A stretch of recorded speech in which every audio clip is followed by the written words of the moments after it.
témoignage. Témoignage. Témoigne mon frère.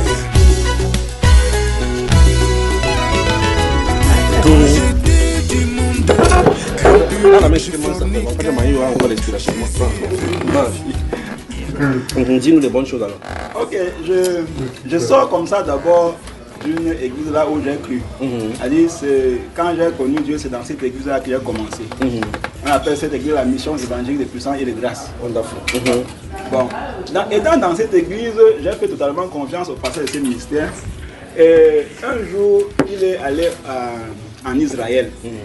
Quand il est rentré d'Israël, il commence à nous expliquer comment ça s'est passé là-bas.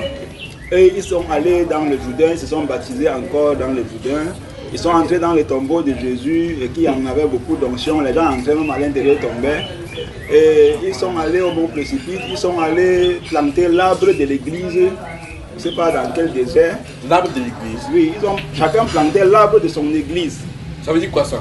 Je ne sais pas. Et ils nous ont fait comprendre qu'ils sont allés dans la mer morte. Ils se sont lavés dans la mer morte. Et ils ont ramené même les eaux de la mer morte. Bon, après ça, ils nous font comprendre qu'ils sont allés au mur de lamentation, ils ont posé les mains sur les murs de lamentation, ils ont prié en enfilant sur les murs les requêtes de l'église, le compte de l'église. Après, ils ont commencé à réfléchir que, mais si on dit que les catholiques ne doivent pas aller se poser devant la statue de Marie et prier, et que nos leaders doivent aller arrêter les murs pour prier, où est donc la différence entre eux et nous? Ça a commencé à tirer dans ma tête. Mais quand ils disaient comme ça, les gens demandent de lui, ils disaient Amen, Amen. Le témoignage qu'il donnait, il a d'abord donné ce témoignage à la maison chez lui. Devant nous qui étions comme ses disciples. Et il a redonné encore le même témoignage à l'église. Tout le monde était content, on savait qu'il est revenu de là avec beaucoup d'onction. Donc il est allé en Israël, là où Dieu est. Oui, puisqu'il revient avec les parfums. Les parfums, ils ont appelé ça les nards. Les nards. Il a mélangé l'huile d'onction avec ce parfum là, ça avait une odeur tellement forte. Et quand quelqu'un était un peu possédé, il sentait seulement l'odeur là et il tombait. Bon. Après nous-mêmes on a accepté, mais... Comment tu as aspiré? Tu n'es pas tombé? Non, je ne suis pas tombé. Tu as comment aspiré? Oui, j'ai aspiré, je savais que c'est... Et il a dit quand même qu'il ne faut pas sauter parce que je te sens que tu allais sauter pour le protéger. Et il a quand même dit que si vous priez ça, vous mettez sur votre business, ça va marcher, non? Sur les business. Oui, comment tu fais cacher ça? C'est ça, on priait, à l'époque là j'avais un quincaillerie. C'est sur ce quincaillerie qu'il est venu prier avec ce tulle là. Est-ce que c'était gratuitement? Ce n'était pas gratuit, j'avais même donné l'offrande de 20 000. J'avais donné l'offrande de 20 000, la fille n'a pas pris. Il a simplifié que c'était petit et je n'ai même plus donné. J'ai mis l'argent une fois dans ma poche, je n'ai plus donné. Parce que à l'époque, j'avais quand même vu qu'il priait sur la fabrique d'un autre frère. Le frère là avait donné 5 000. Il a pris. Maintenant, dans ma boutique, il a pris, il a sorti 20 000. Peut-être qu'il voyait mon capital un peu plus gros, il a simplifié. Bon, j'ai dit, j'ai mis ça dans ma poche que je vais augmenter. Après, je n'ai plus augmenté. Donc, après ça, nous, on a commencé à réfléchir.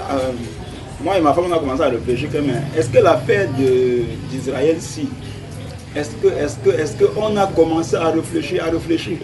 C'est-à-dire, c'est un ministère où même on avait réfléchi longtemps, mais on n'avait pas d'autre issue. On s'était déjà rendu compte que le milieu n'était plus, il y avait quelque chose qui n'allait pas. Et il cherchait toujours à nous amener. Vous voyez, madame, parfois, elle vient avec son foulard. Quand on veut prier sur son front pour mettre l'huile, on enlève d'abord le foulard. L'homme de Dieu commence à l'insulter. Ah, vous les femmes, vous aimez garder la saleté. Au lieu de vous coiffer, vous mettre belle. Et vous posez les mains sur son front avec l'onction et prie. Bon, ça a commencé à énerver madame. Dit que, mais pourquoi est-ce que pour prier sur elle, on doit à tout prix enlever son foulard? Elle ne mettait pas tous les jours parce que l'église, on ne nous imposait pas le foulard, mais il y avait des jours qu'elle mettait. Chaque fois qu'on veut prier, on enlève. Bon, c'est autant de choses qu'on commence à un moment donné à se poser des questions. Et puis même une fois, j'étais en train de travailler sur mon terrain. Quand il est venu, il m'a dit d'augmenter les dimensions, comme j'étais le dernier lot. Après, quand il est parti, il a dit à ma femme que non. D'abord, la Bible dit que malheur à celui qui déplace les bornes de son. Donc tu vois ton terrain de quelle superficie? C'était quelle superficie? C'était sur 500 mètres carrés. 500 mètres. Et du coup tu augmentes que l'autre terrain c'est pour toi? Et que j'augmente en descendant, comme en bas ce n'est pas encore vendu. Donc possède, c'est possède des possessions. Oui, j'ai refusé l'autre là. Bon, maintenant, le moment où ça commence à discuter entre nous et cet homme, c'est quand il rentre d'Israël. C'est-à-dire, c'est là où il y a, c'est-à-dire, on a commencé à ne plus vraiment s'entendre. Parce que, vu la manière dont ils se sont comportés là-bas, tel qu'ils nous ont expliqué, ça ne donnait plus l'envie de rester avec lui. Il est vrai, avant ça, il y a même eu d'autres choses qu'on s'interrogeait là-dessus. Par exemple, comme vous avez entendu madame parler de faire la Sainte Seine avec le pain de la boulangerie. Non seulement ça, on payait le vin de raisin en boutique, mais on mélangeait encore à ça le vin rouge pour faire la Sainte Seine. Quand j'ai demandé à sa femme que mais ça, comment on dit que le corps, le sang de Christ est saint comme son corps même est saint, et puis on mélange encore. Elle me dit que non, quand on dit non qu'on ne doit pas boire l'alcool, vous savez que quand votre père va grandir, jusqu'à aura un certain âge, il va falloir qu'il boive un peu d'alcool. Bon, ça c'est des choses qui nous embrouillaient un peu, mais quand il est rentré d'Israël, tel qu'il nous a expliqué leur conduite là-bas, nous on a commencé à traîner un peu le pas, on a commencé à voir en ça, en ce qu'il avait nous enseigné, les problèmes, les choses qui ne sont pas vraies. Les hérésies. Et maintenant, entre-temps, ce qui est venu maintenant clôturer, c'est que une fois, je devais acheter un véhicule et l'argent est passé par lui, parce qu'il fait dans les transits. Il a pris l'argent. C'est lui qui m'avait déjà dit un jour que s'il a besoin d'un véhicule, je viens lui voir. Je paye et il des douanes, comme il fait dans les transits. Je vais lui demander que bon, la douane d'un véhicule peut coûter combien? Il m'a dit 900 000. Le jour où il prend mon... N'importe quel véhicule, c'est 900 000. Bon, j'avais quand même demandé un petit véhicule, petit 811. Bon, le jour où je lui verse l'argent, je ne lui ai même pas, il me devait. J'avais fait un travail et puis il m'avait emprunté 1,5 million. Et quand le jour où je suis venu lui dire ok, enfin c'est lui-même qui propose que comme tu vois là, ton argent là, si tu veux, on t'achète un véhicule avec, tu cherches seulement l'argent pour dédouaner. J'ai été d'accord. Je vois que j'avais augmenté encore les 1,5 million là. Et il a acheté les véhicules. Bon, maintenant, au moment de dédouaner le véhicule, non, j'avais versé les frais du véhicule. Et mon argent est resté chez lui, 1,5 million comme c'était. J'avais versé les frais du véhicule à part. Bon, maintenant, quand il finit d'acheter le véhicule, il me fait comprendre que la douane est allée à 1 650 000. Ouais, subitement de 900 000, il retombe à 1 150 000. Il y a plus de 750 000 qui sont en manque. Bon, je n'ai même pas fait de ça un problème. Mais un jour, j'ai donc demandé à sa femme que, puisque sa femme aussi, je gardais souvent mon argent chez elle et j'avais 500 000 avec elle. Un jour, je demande à sa femme que le père a dit que la voiture là a coûté finalement. Ça veut dire que le reste d'argent que tu me devais là, tu lui as donné ça une fois. Ça, c'est la question que j'ai posée pour savoir si elle me devait encore ou bien si tout l'argent est fini dans le dédouanement de la voiture. Elle s'est fâchée que je suis en train de manquer de confiance à son mari. Et dès que son mari est rentré, elle lui a dit que voilà ce que ton fils a posé comme question. J'arrive chez lui, il pose seulement les dossiers de la voiture, là, il jette sur moi, il dit que non. Je ne croyais pas que tu pouvais me manquer de confiance. Donc tu es en train de croire que j'étais trompé. Il jette les dossiers de la voiture sur moi. Quand je prends les dossiers de la voiture, je veux parler, il ne veut même pas écouter. Je parle. Entre-temps, on faisait une réunion avec eux. Une réunion au niveau de l'église. On appelait ça la GB12. Wonderful. GB12, c'est Jean-Baptiste 12e catégorie. On avait ça, le groupe de bâtisseurs. Voilà qu'est-ce qu'il dit. Le bâtisseur, parce que c'est le groupe de ceux qui devaient bâtir l'église. Bon. On est parti de là, chaque fois qu'on s'assoit, il m'indique, il me dit, mais tu as gagné le marché. Tu sais, une fois j'ai gagné les marchés de fabrication de lits métalliques pour les militaires. Il me dit que non, c'est moi qui priais pour ce marché, moi et ma femme, on a prié, tu as gagné le marché. Maintenant, tu as fini de gagner le marché, tu ne nous as rien donné. Donc j'ai compris qu'il y avait beaucoup de rancunes. il y avait beaucoup de rancunes. Voilà autant de choses qui ont fait en sorte que, joint à leur histoire d'Israël, j'ai dit non, alors si je ne peux plus persévérer là où on ne me veut pas. Donc, il y avait un peu beaucoup de haine qui l'avaient cultivé contre nous. C'est ça qui a fait en sorte que je suis donc sorti de là. Bon, il te pose la question. Pendant que tu y es, quelle était ta relation? Apparemment, tu étais l'un de ses proches, d'après ce qu'on en entend. Ou bien les bras droits. Quelle était ta relation avec la parole même, concrètement, la parole de Dieu? Bon, par rapport à la parole de Dieu,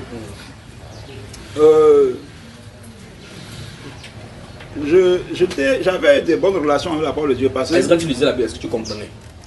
Non, je ne peux pas vous dire que je comprenais parce que c'est comme l'huile d'onction dont je parle, c'est bien après que je me rends compte qu'il ne fallait pas utiliser parce que quand je quitte le milieu où je suis maintenant, là où j'ai été dernièrement, la dernière dénomination où j'étais, le jour où j'appelle le pasteur et l'apôtre pour leur dire que je ne suis plus avec eux, le même soir le palu commence. Et c'est le même soir aussi que je me suis fait baptiser. Et le palu commence le même soir comme ça fait 3 semaines. Eux, ils ne m'appellent pas, alors qu'ils m'ont promis qu'ils vont m'appeler. Dès que je les ai annoncé que je suis plus avec vous, ils m'ont dit on va t'appeler. Et le jour où le frère Angélbert, comme il est là, il arrive à la maison, ça n'allait pas bien parce que j'ai vraiment souffert dans la maladie quand je venais de quitter ce milieu-là. Il arrive à la maison, il dit qu'il veut prier et qu'on apporte l'huile. Tu dis encore ça ici, encore? Non, je ne connaissais, je croyais qu'il parle de l'huile d'onction. C'est là où il nous dit que nous, si on apporte l'huile d'arachide, il dit que mais pour faire quoi? Il y a l'huile d'onction dedans. C'est là où, à partir de ce jour-là, on a donc lu la Bible et je me suis rendu compte que il ne s'agissait pas de l'huile d'onction. Vous comprenez que, étant là-bas, je ne comprenais pas les Écritures. Mais tu étais toi sérieux à l'église? Oui, non, et tout ça. Droit de pasteur.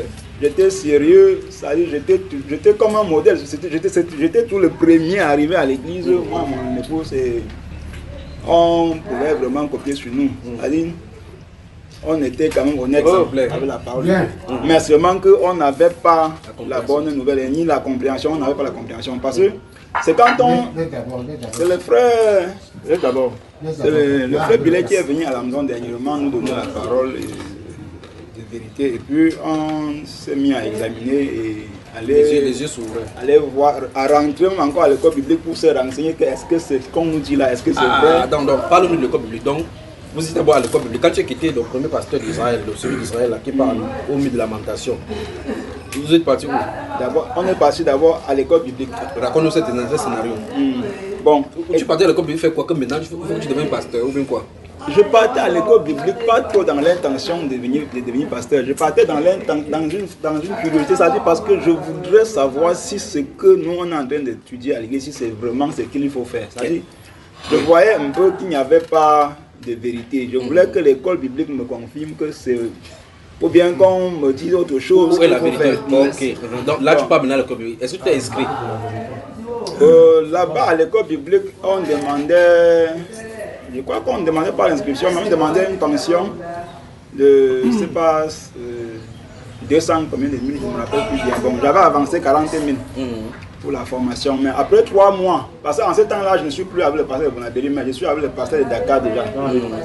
Donc tu pars chez le pasteur de Dakar, tu pars à l'école biblique? Oui, en ce temps-là, je suis entre le Dakar et l'école biblique. Donc tu pars à l'école biblique pour vérifier, tu pars à l'église pour voir si c'est vrai, tu pars à l'école biblique pour demander si c'est bon. Oui, et le pasteur de Dakar était une femme. Et c'était une femme qui était enseignée à l'école biblique? Oui, à Dakar. Et oui, c'était une femme qui enseignait à Dakar. Oui. Bon, maintenant à l'école biblique, il y avait déjà contradiction parce qu'au moins à l'école biblique, on nous a fait quand même comprendre que la femme ne devait pas enseigner. Et on a vérifié que c'était vrai. Bon, maintenant... Tu rentres à Dakar, c'est comment? Je rentre à Dakar, tu la regardes dans les yeux. La femme de Dakar commence à me dire que non, l'école biblique veut me détourner. Parce que voilà ce que la Bible dit. Ils prennent les versets de Galates. Qu'il n'y a plus ni juif ni grec. Ils prennent les versets de Joël pour expliquer que non, en réalité, la femme doit enseigner. Et elle me convainc que l'école biblique est plutôt en train de vouloir me dérouter. Je quitte encore l'école biblique après avoir fait 3 mois là-bas. Je reviens vers elle. Rester maintenant à Dakar. Maintenant, ce qui me fait quitter Dakar, parce que même étant à Dakar, j'étais toujours en train de me poser les questions. Je voyais toujours qu'il y a quelque chose qui ne va pas. Je vois toujours quelque chose qui ne va pas. Déjà même dans une église auquel il y a trop de malheur. A dit, celui-ci on vole sa moto, quelques temps après on vole pour l'autre frère, quelques temps après on vole pour l'autre frère. En un an on vole 24 motos. Et dans la même année, les accidents passent. Je ne peux même pas compter les malheurs. C'est une succession de malheurs. Attends, d'abord, on avance d'abord. Quand tu as quitté l'école publique, qu'est-ce que tu as dit à celui-là donc là, on a dit qu'il veut te détourner? À l'école publique, non, je suis parti sans lui dire au revoir. Tu as laissé tes 40 000 là-bas comme ça? Oui, j'ai laissé tout là-bas. Je suis seulement parti sans rien lui dire. Et lui, tu n'as pas posé avec lui pour connaître les choses de l'église et ainsi de suite. Tu n'as pas posé? Parce qu'à un moment donné, la dame pasteur de Dakar me convainc que c'est plutôt le monsieur de l'école biblique qui est en train de vouloir m'induire en erreur. Il me conseille de ne même plus y aller. Donc, entre-temps, ça veut dire que celui de l'école biblique dit que non, c'est la femme là qui veut t'induire en erreur. Oui. N'est pas parle. Entre-temps, la femme de l'école biblique, c'est l'école biblique qui a fait détourner. Tu as pris le parti de la femme. Après, tu vas dire, tu vois que c'est le malin va voler les motos. Oui. Ouais, vous allez me finir sur la tête. Qu'est-ce que je fais? Quand je restais donc à Dakar, j'ai été toujours fidèle là-bas, comme de l'autre côté à Bonabéry. J'étais loin ici à Bonabéry, mais j'allais à Dakar 3 fois par semaine. Et c'est moi qui avais les clés de l'église de Dakar. Donc j'arrivais. Tu pars partout, tu es fidèle? Oui, partout où je partais, j'étais moi fidèle. Attends, déjà, tu quittais ici Bonabéry pour aller à Dakar? Oui, à Dakar, en face de Brazzaville. En face ça veut dire que tu quittais Bonabéry ici, tu traversais le pont. Il a encore après là, frère. Oui, donc il quitte loin ici, direct. Tu vas vers le Vouri pour aller au pont. Il y a personne qui a 2 ans. Le jour qu'il y a la bouteille, donc chaque dimanche tu te passes? Non, dimanche, mardi et jeudi, 3 fois par semaine. Salut mon frère. Voilà, c'est eux qu'on appelle les fidèles de l'église. Voilà, ce sont les fidèles de l'église. Le fidèle. Donc, étant là-bas, je suis toujours resté là-bas jusqu'à un temps. Il y a un temps, j'ai commencé à me poser beaucoup de questions. Et justement, ce temps-là, j'ai fait... Je ne sais pas comment ça s'est passé. J'avais une rencontre avec d'autres sœurs qui sont sorties aussi, d'autres d'Israël ici. Et il fallait qu'on se concerte et qu'on essaye de mettre une... On avait l'intention de mettre une église sur pied.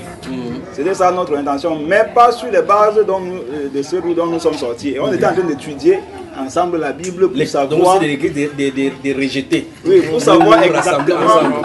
L'église des rassemblés. On recherchait dans la vérité pour dire que les autres nous ont trompés. Oui. Il faut que nous, on essaye de voir sur quel point on peut mettre pour nous, sans plus tenir compte des autres là, et aller au moins savoir la vérité. C'est la raison pour laquelle je me suis rassemblé avec ces sœurs-là. Oui. Mais comme Dieu s'est fait ces choses, le jour où on devait se rassembler, l'autre, ma soeur qu'on appelle Julien, elle vient avec le frère Julien. Attends, tu connaissais cette sœur-là aussi? Tu la connaissais celle-là, on dit? Le frère de Julien. Bon, il arrive là-bas sur place. Quand Julien arrive, c'est là où tout change parce que, ensemble avec eux, on voyait les choses, c'est-à-dire on n'était pas éclairé, on ne comprenait rien dans les écritures. C'est là où il vous expose maintenant? C'est là où maintenant, quand on se retrouve avec lui, on est en train de parler, on se dit que bon, c'est quelqu'un aussi que nous-mêmes on va l'instruire. Donc, ok. On ne s'attendait même pas à ce qu'elle nous dise quelque chose de... Oui. Bon, maintenant... Pourquoi c'était un païen que vous allez convertir? Peut-être c'est le premier membre de l'église là-bas. Voilà. Oui, puisque la sœur m'a tout simplement dit qu'il y a quelqu'un qui l'a invité, qui sera aussi avec nous.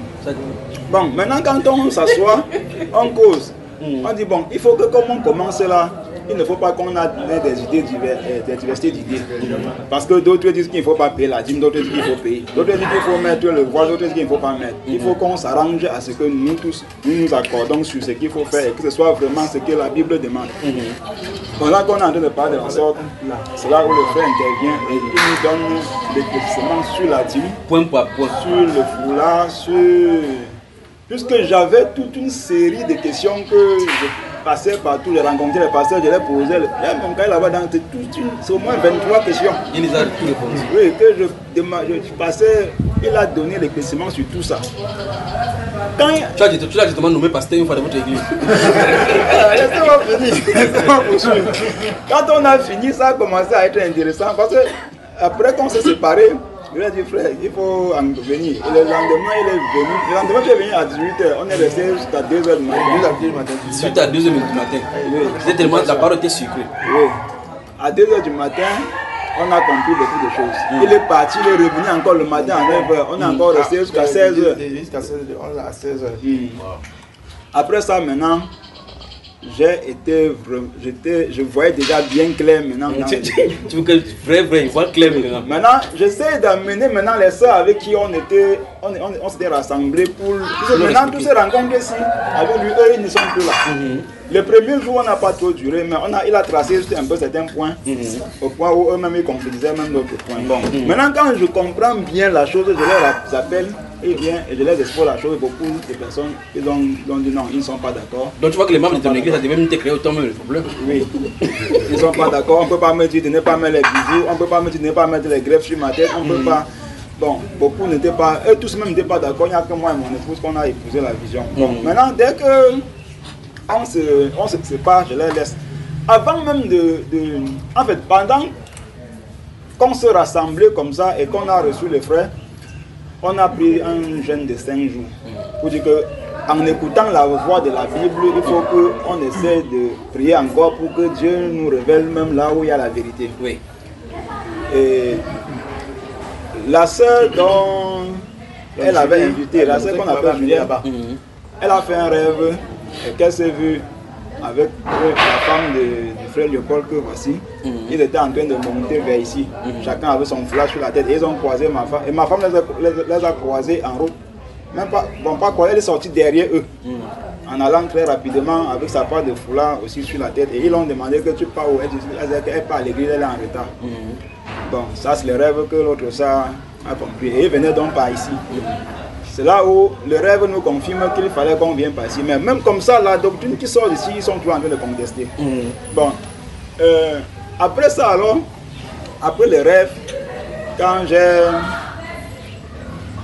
ça c'est ce que la sœur a eu comme révélation pendant le jeûne. Ma part de révélation que j'ai eu pendant le jeûne, je me suis retrouvé de l'autre côté à Dakar, là où j'étais, et l'ancienne qui était là-bas, je l'ai vu nu. La femme là qui était ton pasteur. L'ancienne. Il y avait une femme pasteur, une femme ancienne. Oui, tous ceux qui sont là-bas sont que les femmes. Anciennes, pasteurs, diaconesses, sont que les femmes. Elles ont rappelé tout. L'ancienne sort de l'église nue. Le lendemain, elle doit regarder en épouse. Quand tu rêves, tu vois quelqu'un nu, ça veut même dire quoi. Voilà ce que j'ai vu dans les rêves. Parce que dans les rêves, on priait pour demander que Dieu nous montre le milieu où nous sommes en train de persévérer. Et que si ce n'est pas bon, qu'il nous dit, il nous indique là où nous devons persévérer pour retrouver les véritables chrétiens. Bon, voilà, la chose s'est présentée comme ça. Et maintenant, vers la fin, tous ceux avec qui on était suivre les enseignements, ils ont désisté. Même comme ça, je suis encore rentré avec les enseignements du frère à l'école biblique.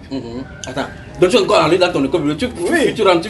parce que je voulais vraiment me rassurer. Je suis encore, tu te rappelles, après j'étais encore appelé pour dire que mais voici, on me rassure que la Sainte Seine se prenait même au départ chaque jour et que maintenant ça se prend une fois par semaine.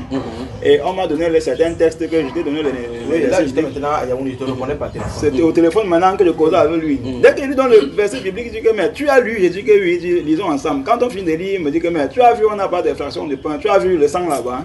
Il dit que non, il dit que mais tu veux quoi? Je prends le lit encore bien. C'est là où tu vois encore, c'est encore plus clair. Je comprends qu'il s'agit. En temps, ta Bible n'a pas changé, non? En temps, ta Bible n'a pas changé. Non, ma Bible n'a pas changé, ça a changé. Je prends, je dis, je relis encore, je comprends que, ok, il n'y a pas, on parlait de fraction de pain, donc les enfants de Dieu se retrouvaient le soir et mangeaient les pains. Il n'y avait rien de sang là-bas. Oui, mais quand tu as pris, tu vis la première fois, quand tu pars à l'école biblique pour voir ton docteur là, qu'est-ce qu'il dit de tous ces enseignements? Quand je vais à l'école biblique pour la deuxième fois, il conteste les enseignements là et il commence déjà à me dire que je connais là où ces enseignements sortent. Ces gens là, c'est un groupe de gars qui sont souvent dans les maisons, ils sont toujours en train de se rassembler, se divisent, ils n'ont pas de pasteur, ils ne sont pas organisés.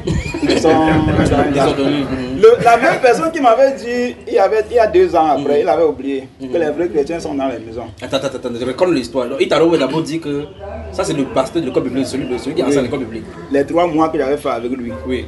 Il m'avait confirmé que les vrais chrétiens sont dans les maisons. Vous parlez de quoi avant qu'il dit que les vrais chrétiens sont dans les maisons? On parlait de quelque chose qui concernait la sanctification. Et nous, on était en train de lui demander que est-ce que les gens peuvent arriver à ce degré de sanctification. Il est en train de lui expliquer que c'est possible et que les vrais chrétiens sont dans les maisons. Quand je suis rentré de là-bas ce jour, je suis allé à l'école biblique, même j'étais avec ma soeur, je viens dont on parle là. Je suis rentré encore voir du je lui ai demandé que tu te rappelles de la parole qu'on était avec le pasteur de l'école biblique. Il avait dit. Je dis que quoi, je lui rappelle qu'il dit oui, je me rappelle. Il avait dit que les vrais chrétiens sont où? Je dis que dans les maisons. Je dis que non. Aujourd'hui, il m'a dit le contraire. Il m'a dit encore le contraire. Vous avez vu clairement que le Seigneur peut utiliser quelqu'un pour te donner la direction. Ça fait que tu vas dire que toi-même tu avais dit ça, j'avais dit ça. Donc c'est là où moi je suis rentré. Dans la maison. Dans la maison et je suis arrivé ici directement et je me suis fait baptiser. Amen. Amen. Gloire au Seigneur. Amen. De ton histoire, qu'est-ce que tu tires de ton histoire comme conclusion? Bon, je peux dire que Dieu m'a traîné partout où il m'a traîné. C'est pas aussi une mauvaise chose parce que ça m'a donné beaucoup de leçons. Ça m'a aussi beaucoup enseigné. Puisque si on ne connaît pas déjà ce genre de choses, peut-être même quand on va être face à la vérité, on ne va même pas connaître qu'on a retrouvé la vérité. Et maintenant, depuis que tu as causé avec lui, que tu as écrit des enseignements, quand tu lis la Bible, tu comprends clairement.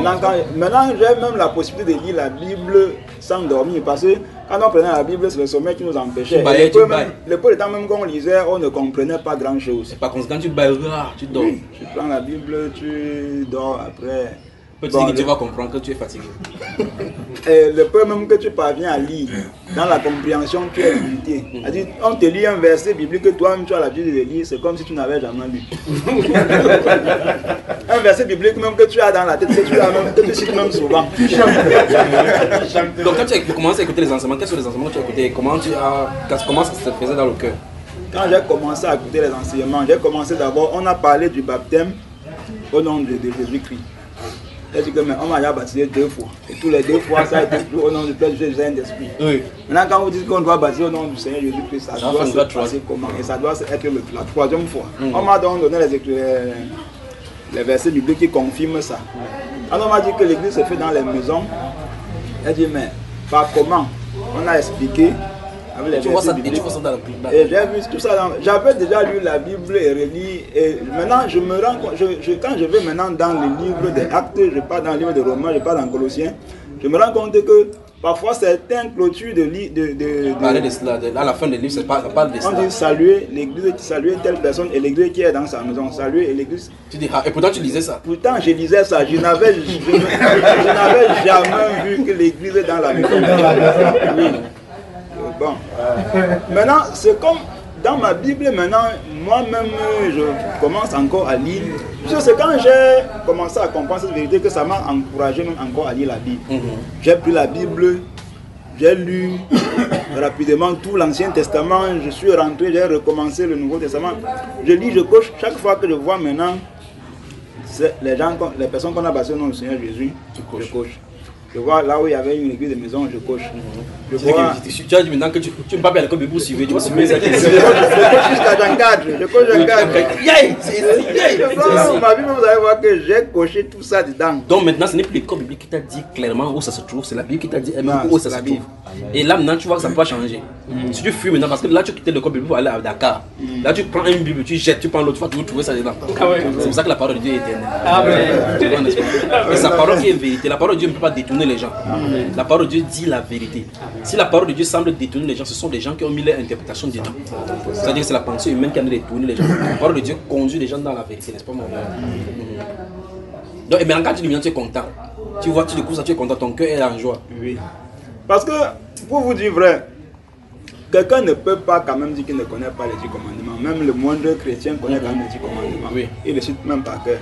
Mais le deuxième, c'est que de ne pas mettre les images taillées et les représentations des choses. Oui. Mais nous, quand j'arrivais chez quelqu'un, je voyais l'image de Jésus au mur. Je disais que mais on ne doit, ça c'est un idolâtre. Comment tu peux mettre les images de Dieu dans ta maison? Mais quand je voyais ses propres photos, je ne voyais pas ensemble problème.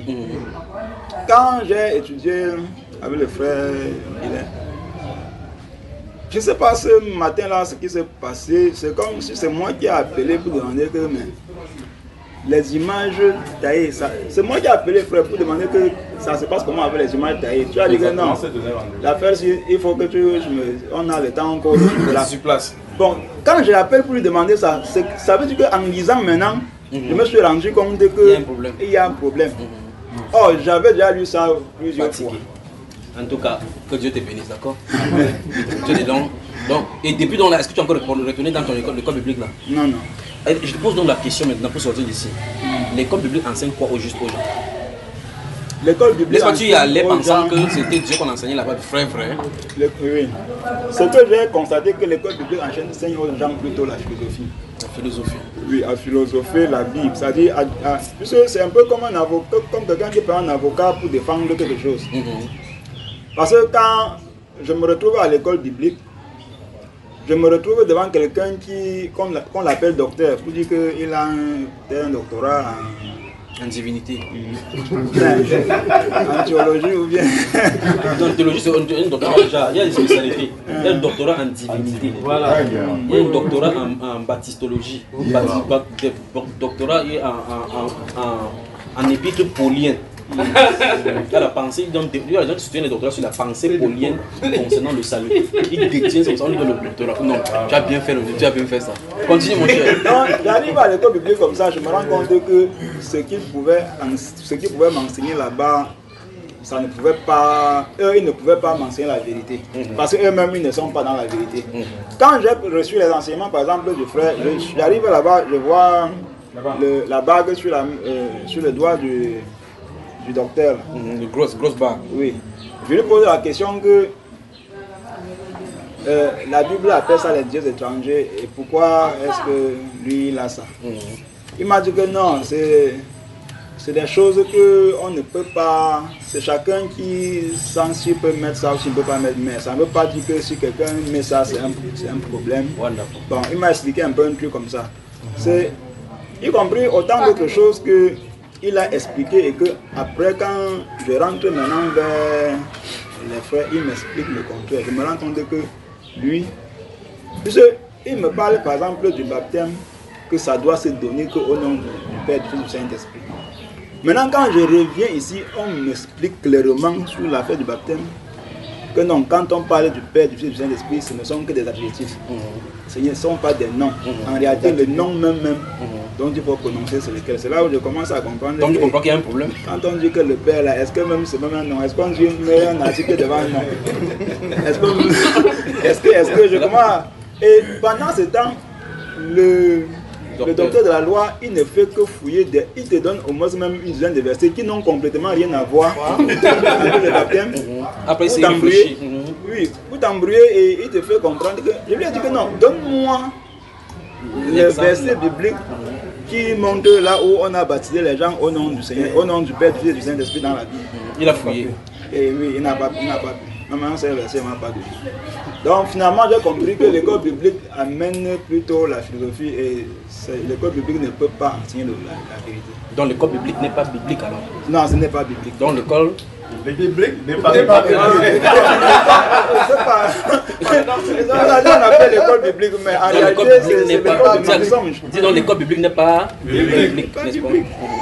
Et si l'école biblique n'est pas biblique, alors c'est diabolique. Bonne soirée alors. Non pas. Mange tout ça, frère. Ne rentre pas à l'école biblique pour lui dire ça. Hein. Donc parce que c'est pas biblique. C'est biblique. On a le fou. Ouais.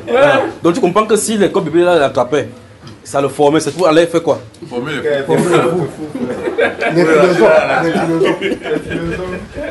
Quand il dit donc que les écoles bibliques ne sont pas bibliques, on dit qu'ils dérangent. Que c'est une école d'asile des fous pour former des fous pour relâcher dans la nature. Donc quand il réfère les fous, si le monde est fou partout, c'est qu'on va commencer à nous amener, donc on ne peut plutôt commencer à restaurer. Alors que réellement, si les écoles bibliques enseignent la vérité, c'est que ça devait faciliter la tâche. Tu vois que les gens vont, effectivement, comme par exemple, comme papa disait là, les gens vont avec leur cœur sincère pour servir Dieu. Ils viennent, effectivement, ils voient l'environnement avec leurs yeux physiques, pourquoi que c'est Dieu. Mais à l'intérieur, les gens ont leur plan derrière la tête. Ils prennent le nom de Dieu pour faire d'autres choses. Que Dieu nous en préserve. C'est le temps des nouveaux gens baptistes. Amen. Aucun système religieux. Ils n'ont été formés par aucun système religieux. C'est pour ça que le docteur là t'a dit que non, ceux-là, donc, ils sont partout dans la maison, sont désordonnés. Parce qu'en réalité, les docteurs de la loi, les pharisiens sont raffinés. Jean-Baptiste, lui, il est dans la boue, il dit que plongez-vous ici. Plongez-vous au nom de Jésus. On dit qu'il n'a pas reçu une bonne formation. Allez, les nouveaux Jean-Baptiste.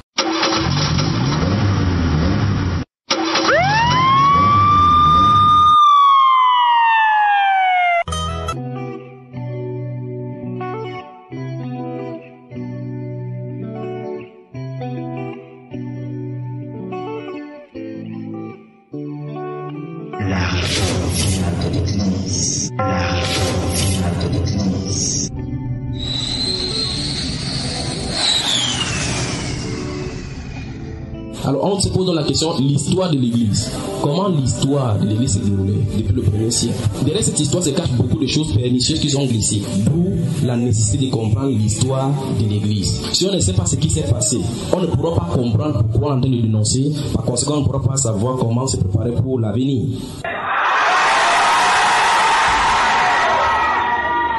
Les nouveaux Jean-Baptiste, aucun système religieux ne les a fabriqués. Dieu les a formés dans l'homme. Les nouveaux Jean-Baptiste, ils sont le produit divin de l'école du désert de la vie. Les nouveaux Jean-Baptiste, le rhéma de la parole de Dieu leur est adressé. Les nouveaux Jean-Baptiste, cette femme était en train de louer le Seigneur. Elle dit, oui, vous louez le Seigneur, mais la façon dont vous vous habillez, Dieu n'aime pas. Dieu n'aime pas. Et ces autres sœurs, ne les écoutez pas. Elles louaient seulement le Seigneur, elles louaient seulement le Seigneur. Et les deux femmes disaient, oui, vous louez le Seigneur, mais la façon dont vous habillez, Dieu n'aime pas. Et les autres femmes ne les écoutaient pas, elles continuaient à louer le Seigneur. Tout ce que le Créateur a mis dans l'univers est parfait et n'a pas besoin d'être modifié. Tout ce que le Créateur a mis dans l'univers n'a pas besoin d'être modifié par quiconque. Et quiconque touche à ce qui a été mis de façon parfaite par le Créateur de l'univers touche à la souveraineté. Jésus lui dit, toi, tu es docteur des hommes d'Israël, tu ne connais pas ces choses. Il a dit à Jésus, tu es un docteur venu de Dieu. Parce que la doctrine de Jésus ne venait pas d'un homme, elle venait de Dieu. Donc, la cérémonie de consécration des hommes de Dieu, des serviteurs de Dieu que vous voyez là, c'est un héritage de l'église catholique romaine. Donc tu as quitté Babylone, tu es encore entré dans Babylone. La réforme finale de l'église. La réforme finale de l'église. La réforme finale de l'église. La réforme finale de l'église. Il transforme son ennemi en ami. Mes amis, il faudrait qu'on puisse s'engager à fond, car Jésus revient bientôt. Il viendra chercher une église sans tache ni rite. Es-tu prêt, mon ami? Es-tu prêt, mon ami? Car il viendra, il frappe à la porte de ton cœur. Si tu l'entends, ouvre la porte et il rentrera. Il va souper avec toi. Alléluia. Viens, oh Seigneur, Seigneur, viens en moi, viens en moi, viens en moi, viens en moi, Esprit. Viens,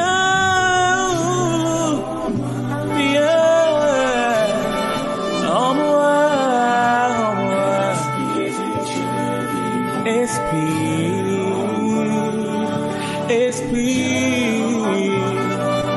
Esprit, viens, prends la vie, prends mon cœur, prends mon âme aujourd'hui. La réforme cédale de l'Église. La réforme cédale de l'Église. La réforme cédale de l'Église. La réforme cédale de l'Église.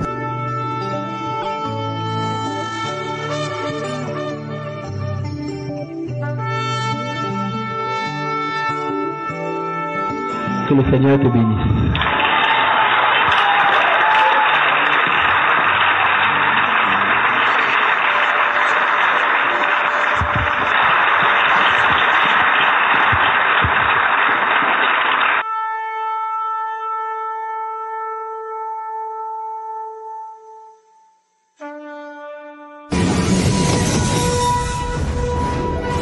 La réforme cédale de l'Église.